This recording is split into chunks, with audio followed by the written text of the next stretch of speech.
ಸ್ನೇಹಿತರೆ, ನಾವು ಶಿವಮೊಗ್ಗದಲ್ಲೆಲ್ಲ ಅನ್ಲೋಡ್ ಮಾಡಿಕೊಂಡು ಸೀದಾ ನಾವು ಊರ ಕಡೆ ಬಂದೆ, ಗೌರಿಬಿದನೂರಿಗೆ ಬಂದರೆ ಇಲ್ಲಿ ಊರ ಹತ್ರ ಎಲ್ಲ ಕೂಡ RCB ಮ್ಯಾಚ್ ಎಲ್ಲ ಕೂಡ ಟಿ ವಿಗೆ ಹಾಕ್ಕೊಂಡು ನೋಡ್ತಾಯಿದ್ರು. ಫೈನಲ್ ಮ್ಯಾಚು ನೋಡಿ, ಅದೆಲ್ಲ ಕೂಡ ನಮ್ಮ RCB ಗೆದ್ದಿದ್ದೆಲ್ಲ ತುಂಬ ಖುಷಿ ಆಯಿತು. ಅದೆಲ್ಲ ಆದಮೇಲೆ ನಾನು ರಜಾ ಮಾಡಿ ಮತ್ತೆ ಗಾಡಿಗೆ ಬಂದೆ. ಈಗ ಲಿಂಗದಳ್ಳಿಯಿಂದ ನಾವು ಚಿಕ್ಕಮಗಳೂರಿಗೆ ಹೋಗ್ತಾ ಇದ್ದೀವಿ. ನಮ್ಮ ಸಾವುಕಾರದೇ ಮಾಲು, ಬೀನ್ಸು ಮತ್ತು ಸೋಯಾಬೀನ್ಸು ಅಂದರೆ ಬಟ್ರ್ ಕಾಳು ಅವೆಲ್ಲ ತುಂಬೋದಕ್ಕೆ. ನಮ್ಮ ತೊಪ್ಪಿಕಣ್ಣವರು ಮುಂದೆ ಹೋಗ್ತಾ ಇದ್ದಾರೆ ನೋಡಿ, ಅದು ಆ ಗಾಡಿ ಹೋಗ್ತಿದೆ ಮುಂದೆ, ನಾನು ಹಿಂದೆನೇ ಹೋಗ್ತಾ ಇದ್ದೀನಿ. ಎರಡು ಗಾಡಿನೂ ಲೋಡ್ ಆಗ್ತವೆ. ಚಿಕ್ಕಮಗಳೂರಿಗೆ ಬಂದಿದ್ದ ತಕ್ಷಣವೇ ನಮ್ಮ ಗಾಡಿ ಲೋಡಿಗೆ ಬಿಟ್ಬಿಟ್ಟೆ. ನಮ್ಮ ತೊಪ್ಪಿಕಣ್ಣವ್ರದ್ದು ನಮ್ಮ ಗಾಡಿ ಲೋಡ್ ಆದಮೇಲೆ ಅವ್ರ ಗಾಡಿ ಲೋಡ್ ಆಗುತ್ತೆ, 1 ಗಂಟೆ ಹೆಚ್ಚು ಕಮ್ಮಿ. ಲೋಡೆಲ್ಲ ಮಾಡಿಕೊಂಡು ಅಲ್ಲಿಂದ ಹೊರಟೆ ಚಿಕ್ಕಮಗಳೂರಿಂದ. ಇದೇನು ನೋಡ್ತಾ ಇದ್ದೀರೋ, ಚಿಕ್ಕಮಗಳೂರಿಂದ ಕಡೂರಿಗೆ ಹೋಗೋ ರೋಡಲ್ಲಿ ಹೋಗ್ತಾ ಇದ್ದೀವಿ. ರಾತ್ರಿ 11 ಗಂಟೆಗೆ ಬಿಟ್ಟಿರೋದು ಚಿಕ್ಕಮಗಳೂರು. ಇಲ್ಲಿ ಕಡೂರು ಹತ್ರ ಬಂದು ಡೀಸೆಲ್ಲು ಎಲ್ಲ ಹಾಕ್ಸ್ಕೊಂಡು ನಾನ್ ಸ್ಟಾಪಾಗಿ ಗಾಡಿ ಎಲ್ಲ ಓಡಿಸ್ಕೊಂಡು ಅಜ್ಜಂಪುರದ ಮೇಲೆ ಬಂದು ಸೀದಾ ನಾವು ದಾವಣಗೆರೆ ಹೈವೇ ಹತ್ತಿದ್ವಿ. ಬೆಳಗ್ಗೆನೆ ನಾವು ಕರ್ನಾಟಕ ಮಹಾರಾಷ್ಟ್ರ ಬಾರ್ಡ್ರೆಲ್ಲ ದಾಟಿ ಒಂದು 9 ಗಂಟೆ ಅಷ್ಟೊತ್ತಿಗೆ ನಾವು ಕರಾಡೆಲ್ಲ ದಾಟಿ ಮುಂದೆ ಇರ್ತೀವಿ.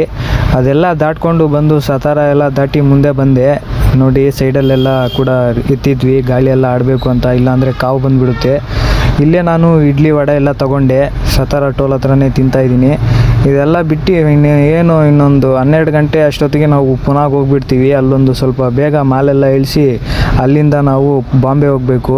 ಒಂದು 60 ಚೀಲ ಹಾಕ್ಕೊಂಡು 100 ಚೀಲ ಪುನಃದಲ್ಲಿ ಇಳಿಸಿ ಕಾಟ್ರಾಜ್ ಘಾಟೆಲ್ಲ ಇಳಿಸಿ ನಾವು ಪುನಃ ಸಿಟಿ ಒಳಕ್ಕೆ ಮಾರ್ಕೆಟ್ ಹತ್ರ ಹೋಗ್ತಾ ಇದ್ದೀವಿ. ಬೆಳಗ್ಗೆ ಮತ್ತು ಸಾಯಂಕಾಲದ ಟೈಮಲ್ಲಿ ಇಲ್ಲೆಲ್ಲ ಕೂಡ ಫುಲ್ ಹೆವಿ ಟ್ರಾಫಿಕ್ ಇರುತ್ತೆ. ಪುನಃ ಮಾರ್ಕೆಟಿಗೆ ಬಂದುಬಿಟ್ಟು ಹಗ್ಗ ಟಾರ್ಪಲೆಲ್ಲ ಬಿಚ್ಚಿಬಿಟ್ಟೆ. ನಾನ್ ಸ್ಟಾಪಾಗಿ ಗಾಡಿ ಓಡಿಸ್ಕೊಂಡ್ಬಂದು ಹಗ್ಗ ಟಾರ್ಪಲೆಲ್ಲ ಬಿಚ್ಚಿಬಿಟ್ಟು ಈಗ ಅನ್ಲೋಡ್ ಮಾಡ್ಕೊಳ್ಳೋದು ಶುರು ಮಾಡ್ಕೊತಾರೆ. ಅನ್ಲೋಡೆಲ್ಲ ಮಾಡ್ಕೊಳ್ಳೋದೆಲ್ಲ ಶುರು ಮಾಡಿದ್ರು ನೋಡಿ. ಮಾಲೆಲ್ಲ ತುಂಬ ಚೆನ್ನಾಗಿತ್ತು. ತರಕಾರಿ ಅಲ್ಲಿಂದ ಹಾಕ್ಕೊಂಬರೋದು ಕೂಡ ತುಂಬ ಇಂಪಾರ್ಟೆಂಟೇ, ಯಾಕಂದರೆ ಇದಕ್ಕೆ ಕರೆಕ್ಟಾಗಿ ಗಾಳಿ ಎಷ್ಟು ಬೇಕೋ ಅಷ್ಟು ಕೊಟ್ಟು ಮೇಲೆ ಬಿಸಿಲು ಎಲ್ಲ ಕೂಡ ಜಾಸ್ತಿ ಬೀಳ್ದಿರ ನೋಡ್ಕೊಂಡು ಬರಬೇಕು, ಇಲ್ಲ ಅಂದರೆ ಮಾಲೆಲ್ಲ ಹಾಳಾಗೋಗುತ್ತೆ. ಅಷ್ಟು ಸೇಫಾಗಿ ತರಬೇಕಾಗುತ್ತೆ. ಈ ಮಾಲು ಸಹ ನೋಡಿಕೊಂಡು ಬರಬೇಕು, ಟೈಮಿಂಗಿಗೂ ಬರಬೇಕಾಗುತ್ತೆ. ಪುನಃದಲ್ಲಿ ಎಲ್ಲ ಅನ್ಲೋಡ್ ಎಲ್ಲ ಆಗಿದ್ದು ಒಂದು 2:30 ಆಯಿತು. 2:30ಗೆ ಅಲ್ಲಿಂದ ಬಿಟ್ಟೆ. ಇದೇನು ನೋಡ್ತಾ ಇದ್ದೀರೋ, ಪುನಃ ಬಾಂಬೆ ಎಕ್ಸ್ಪ್ರೆಸ್ ವೇ ಟನಲ್ ಒಳಗಡೆಯಿಂದ ಹೋಗ್ತಾ ಇದ್ದೀನಿ. ಎಕ್ಸ್ಪ್ರೆಸ್ ಹೈವೇಯಲ್ಲೇ ಊಟ ಎಲ್ಲ ಮಾಡಿಕೊಂಡು 6 ಗಂಟೆ ಅಷ್ಟೊತ್ತಿಗೆ ಇಲ್ಲಿ ಮಾರ್ಕೆಟ್ ಹತ್ರ ಬಂದ್ವಿ. ಘಾಟ್ ಹತ್ರ ಎಲ್ಲ ಕೂಡ 1 ಅವರ್ ನಿಲ್ಲಿಸ್ಕೊಂಡು ರೆಸ್ಟ್ ಮಾಡಿಕೊಂಡು ಬಂದ್ವಿ, ಗಾಡಿಗೆ ರೆಸ್ಟ್ ಕೊಟ್ಟು. ಇದೇನು ನೋಡ್ತಾ ಇದ್ದೀರೋ, ಇದೆಲ್ಲ ಕೂಡ ಮುಂಬೈ ಮಾರ್ಕೆಟು. ರಾತ್ರಿ ಗಾಡಿ ಎಲ್ಲ ಖಾಲಿ ಆಗಿದ್ದಾದಮೇಲೆ ಇದು ಮಾರನೇ ದಿನದ ವೀಡಿಯೋ. ನಮ್ಮ ತೊಪ್ಪಿಕಣ್ಣವರೆಲ್ಲ ಕೂಡ ಅಡುಗೆ ಎಲ್ಲ ಮಾಡಿದರು.